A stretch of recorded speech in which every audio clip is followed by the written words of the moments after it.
Welcome to another video. I'm Beth, your friendly neighborhood graphic designer and reader, and today I wanted to recommend some books that feel like summertime. The quintessential growing up experience that summer feels like to me.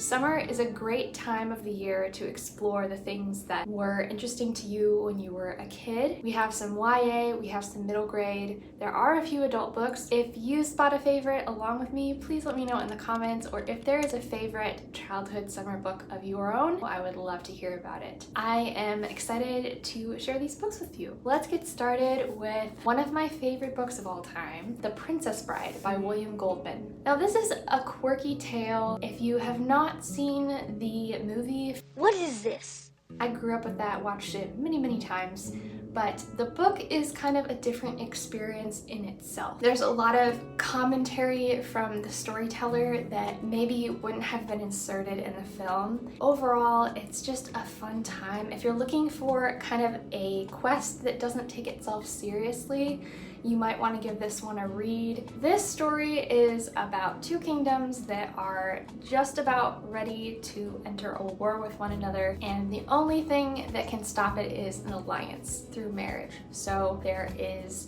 a young girl who is pledged to be a bride. She doesn't really want to do it, but she also has been waiting a long time for her true love, and he has not returned. And so she's kind of given up hope, and she is willing to do something just to advance her own story, even if that means she's letting go of some of her autonomy to be able to do so. There are definite spoilers if you've seen the film adaptation, but I think that the book has enough unique to it that will surprise you if you give it a chance. I just like William Goldman's sarcastic sense of humor. It might not be the right fit for every reader, but if you're willing to give it a chance, I think The Princess Bride is the perfect summer read. Next, I want to recommend a book that I read just this last year, A Sky Painted Gold by Laura Wood. Laura Wood's books have some especially pretty covers. I think I would say this is kind of like an Art Deco illuminated style, and you can find these on her other novels as well. I enjoyed this one because it gives you the feels of The Great Gatsby, as well as I Capture the Castle by Dodie Smith. This is told from the perspective of this young girl named Lou, who every summer that she can remember, when the rains have come and the water has risen on the lake, she's been able to swim across to this mansion that has the most beautiful library, and she sneaks in the window and she reads and she has the house all to herself. And then one day she is just turning the pages of a book and the door opens, and the family that own the house but have been away are just arriving. Along with them is going to be a summer that changes her life. There is romance in this book. If you enjoy a YA every now and again, whether you are a young adult or not, I think that you may like this. I just really like the aspect of these siblings who have arrived, and they are wealthy and they throw these ridiculous rager parties, like masquerade balls, all throughout the summertime, and then they leave and go back to their lives in the city. When Lou enters their circles, she discovers some new friends and some new discontentment with her life as it was, and she has to kind of grapple with that. Why is this one such a summer book? Well, we have swimming, there are outdoor parties under the sky, there are fireworks, also set in the summertime. Next, I have a book that is short but sweet. This one is also actually set during the summertime, and it is Lily's Crossing by Patricia Riley Giff. Lily's father has recently left overseas to join the war, and Lily and her family are preparing for their summer vacation spot, which is this house on stilts in Rockaway. They are kind of settling into the comfort of that experience just like every year, except this year is different, obviously, with the war on, and there are different people that are arriving to the city that are refugees.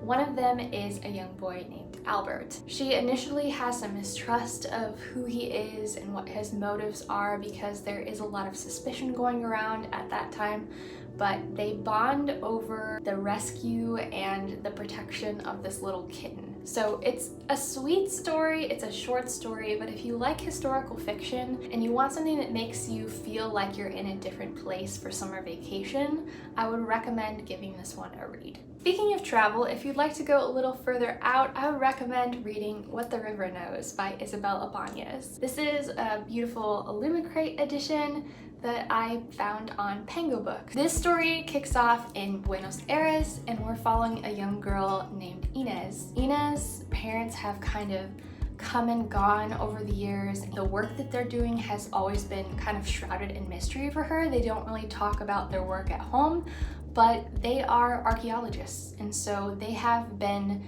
studying in Egypt. One year they don't return and she gets word that something has happened to them and she wants to investigate for herself. She's suspicious, and so she decides she's going to go to Egypt and follow the tracks.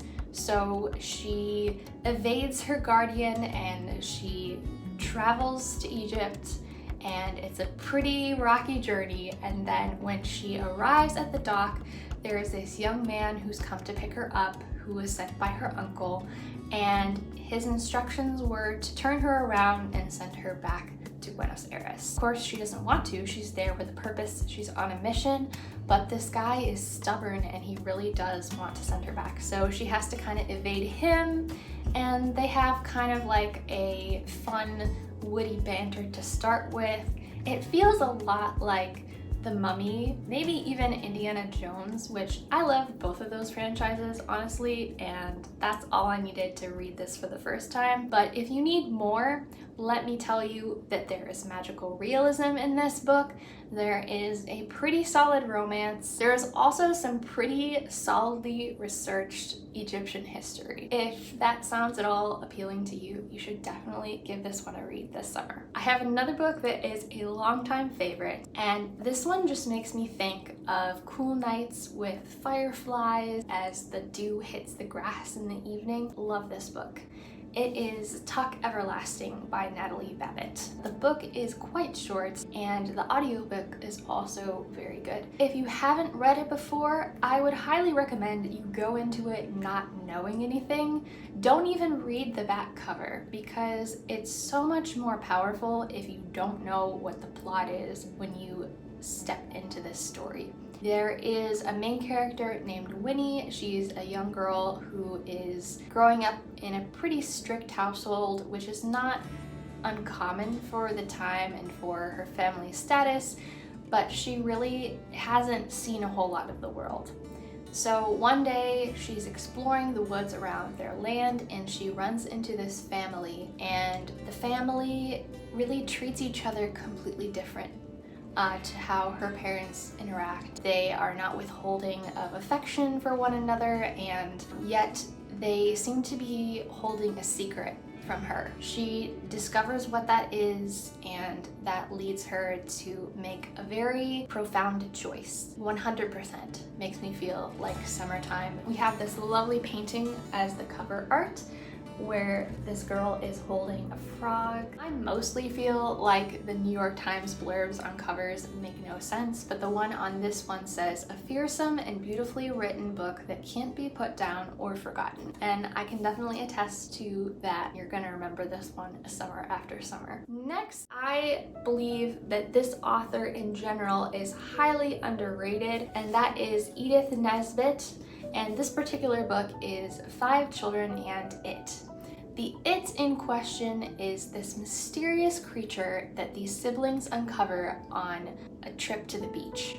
They are just going about their merry time, making sand castles, digging in the sand, and they uncover this strange looking creature who promises he will grant them a certain number of wishes. Because there are 5 siblings, There are some disagreements about how exactly they should spend those wishes, and sometimes they are recklessly spent for the benefit of just one of the siblings. We get to follow them in their adventures and the consequences of each of the wishes that they've made, all while knowing that they are going to ultimately end up okay in the end. I love Edith Nesbit. She was one of the pioneering writers in the fantasy genre, and a lot of authors today are honestly standing on her shoulders when it comes to writing for children and writing fantastical, magical realism elements into their stories. I promise after you read this one, you will never be able to forget what a Samiad is. So most of the books that I've talked about so far are standalones, which I think are just perfect for the summer, but maybe you're feeling a series, just a short one, or short books, and you're okay with a few of those. I think you should try Lemony Snicket's All the Wrong Questions series. If you're looking for something kind of strange, this kind of feels like a middle grade novel that is written like film noir. Main character detective who is narrating everything. They have a rather sour outlook, but they're also just kind of caught up in the middle of everything, so they're giving us a pretty unbiased narrative of what they see, and we as the reader are left to put the pieces together. We don't feel resolution for the character's fate in a series of unfortunate events. The Baudelaires don't have a piece that's complete at the end of any of those books. There's always some nerves about what's going to happen to them next. This one, it's more like we have not gotten all the pieces of the mystery together in order to solve what's going on,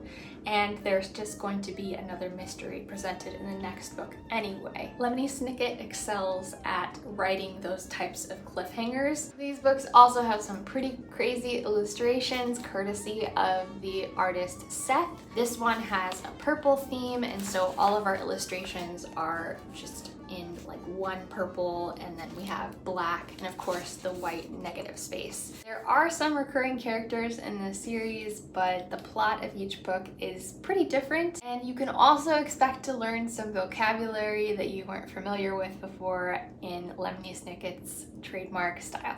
If you're looking for a summer story set in a small town with a small cast of characters, I have just the historical fiction for you. The Truth According to Us by Annie Barrows. Annie Barrows co-wrote the Guernsey Literary and Potato Peel Pie Society, and this book is a little bit chunkier than that, but we still have letters in here between characters, and we're following two perspectives. In the summer of 1938, Layla Beck's father, a United States senator, cuts off her allowance and demands that she find employment on the Federal Writers Project, a New Deal jobs program. Within days, Layla finds herself far from her accustomed social whirl, assigned to cover the history of the remote mill town of Macedonia, West Virginia, and destined, in her opinion, to go completely mad with boredom. But once she secures a room in the home of the unconventional Romain family, she's drawn into their complex world and soon discovers that the truth of the town is entangled in the thorny past of the Romain dynasty. At the Romain house, 12-year-old Willa is desperate to learn everything in her quest to acquire her favorite virtues of ferocity and devotion, a search that leads her into a thicket of mysteries, including the questionable business that occupies her charismatic father and the reason her adored Aunt Jotty remains unmarried.